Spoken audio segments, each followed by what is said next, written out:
Joined today by Coach Davin Nelson of the Daingerfield Tigers. How you doing today, Coach? Doing pretty good about yourself.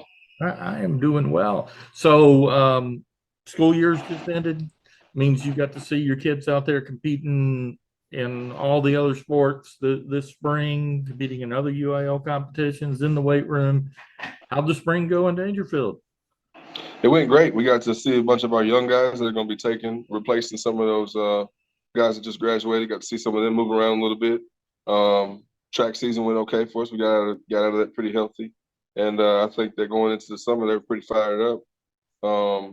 This summer we've already started our workouts. We've been averaging right at about 60 kids every day, so they're rocking and rolling. They're ready to get going for this next year's football season. Now you mentioned kids stepping up to fill roles for graduating seniors. So if you don't mind, kind of go through who has graduated and who might step into those roles, who you're going to have back, what you're going to look like on the field this fall. Right. Okay. We've got so starting off with my running back, Corey Wright graduated. He's going down to NAU to play football. Taking his spot will be Ashton Williams. He's a sophomore.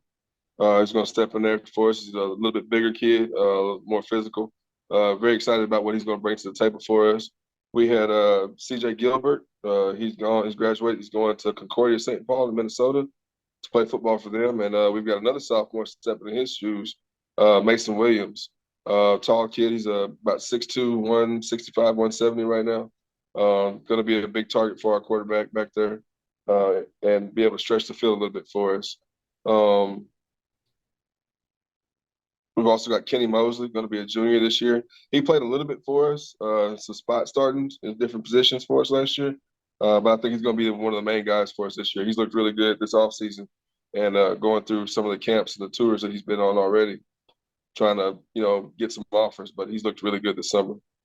Uh, Offensive line-wise, we got a couple of maybe one or two spots that we got to get worked out. And I think that's just going to work itself out as the season gets here. A little bit more difficult to figure out who can do what when you can't hit each other, and those guys need to be able to hit each other on a regular basis. And defensively, I've got to figure out who's going to be my other inside linebacker. I just graduated one, and that's going to be a tough spot to fill. But I've got a couple of choices to either be able to move some guys around, like Braden Lewis, moving him inside. He was playing outside linebacker for us. I've got another outside linebacker in Jaquelin Kelly. I think he's got a possibility of being able to move inside. So we just got to see how things shake out on the defense side once we start putting pads back on. But offensively, I think we're pretty set as far as skill goes with those two guys replacing those other ones that graduated. All right. Now, if you can walk us through 11-3A D2, who your competition is, what you expect to see from them on the field this fall. Okay. Going through our district, I think Harmony's going to come out pretty good again. I got off to a rocky start last year, going 0-4 in preseason, and then turned it around, and we ended up playing them for the district championship the last regular season game of the year. Handled them pretty well during the season, but then they turned around and went 5 rounds deep in the playoffs. I expect them to be a lot of competition again going into it. I think Wasco might be a little bit better because they're a little bit older. Last year they were pretty young. As far as district play goes, going into the playoffs, Newton was not young last year, so I expect them to fully be, who they were last year again, all over again. Like you said, you got Harmony in there again. You always have Gunner, sitting over there in a different region, just waiting for us to wait and see who's going to shake out of our region for the state championship. And then, you've got I'm drawing a blank on them right now. That district with Lexington and all them in it. So I think somebody out of that district, that area is gonna do pretty good. You got East Bernard, who's off and on pretty good. So those are the names and the teams that I'm fully expecting to hear about and see in the playoffs again. So you've been around coaching a few years. What would you say the biggest challenge facing Texas high school athletics right now is? I think that's 2 parts. I think that if you look at it from the coaching standpoint, um, the households aren't built the same way they were even when I first started out coaching, and more so, for older coaches, the coaches that have been in the game a lot longer. So you're dealing with a lot of kids that are given a lot of independence and freedom at a much earlier age. So you have to deal with that going out on the football field and in the classroom, different things like that. So it's obviously a different culture. right now when you look at it from the household standpoint. Um, when you look at the game wise of it right now, you're looking at the loss of officiating just because of the way they get treated by some other coaches or even the fans. So a lot of these younger guys are not wanting to get to be an official, so it makes it a little bit more difficult to schedule games and get officials for different games, whether it's on Thursday night or Friday night. That makes it a lot more difficult. And then also, when you look at how things have changed in the college level and wondering what's going to happen at the high school level with, the transfer portal and the NIL deals and different things like that, like it's made it a pretty rocky road right now. So I'm ready to see what's going to happen, ready to see how everything shakes out. Now you mentioned several of your seniors that are graduated seniors that are going on to play at the next level, and that goes pretty deep. In like when I was in high school, you could maybe look to one or two guys from a team to go to the next level, but now I think you can get much deeper in that, and the pressure that talk a little bit about the pressure that puts on kids all the time to perform. It does. I mean, it's definitely not a. There's more.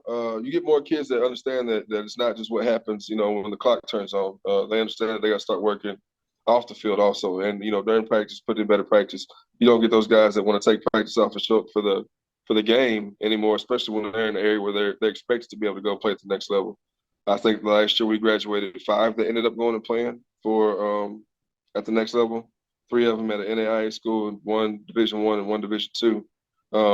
But that all came from the fact that actually 6, because we had another one with JUCO.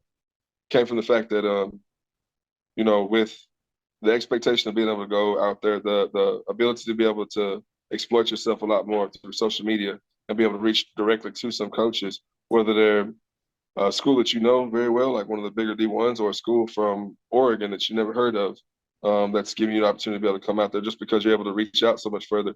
It's put a lot of pressure on them, but for us, I think in a good way, because it makes them understand that like the opportunity is there, you got to go out there and work for it. So they tend to get out there and go work for it a lot more without you having to tell them, especially in an area like ours where we're pretty heavy on the economically disadvantaged side as far as our school population goes. I think we're like right at 87%.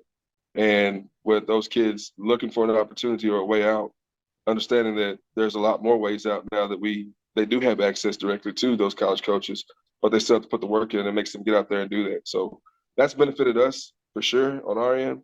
But I know that mentally it's probably taking its toll on some of the other kids, because when it doesn't happen for them, whether it's the letdown feeling, or they think the coaches let them down, or the parent, whoever it is, that's a lot of pressure on a lot of them. So the one good thing I will say is, like I said, they get out there and work a lot harder now, and you don't have to be there every single minute of them to stay on top of them, to work harder, for those that want to do it.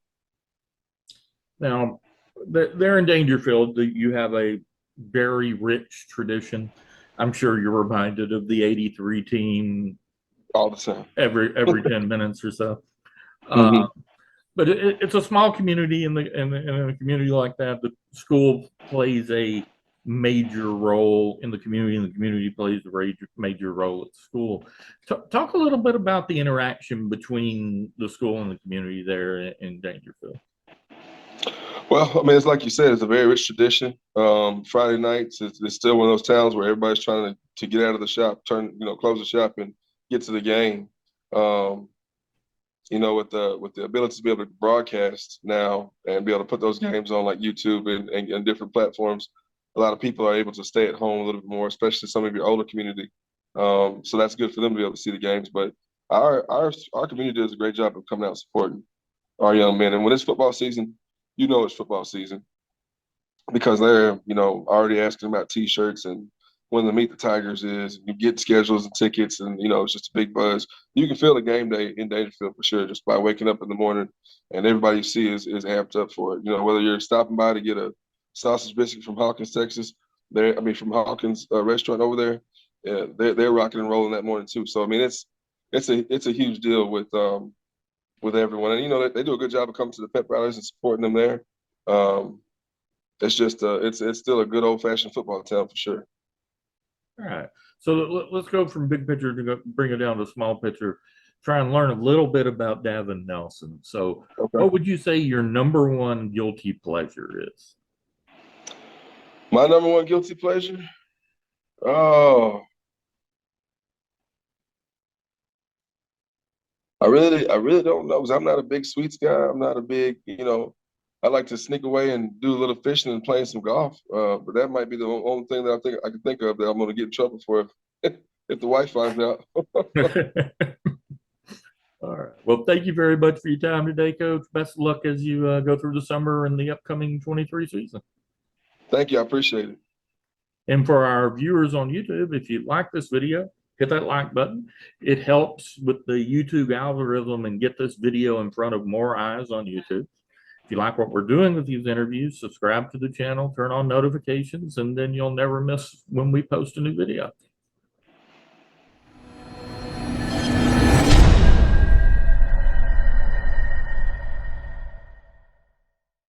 LoneStarGridiron.com. Access the complete history of Texas high school football, over 100 years of information, win-loss records, coaching histories, individual stats, records, and more. Lone Star Gridiron, the authority on Texas high school football.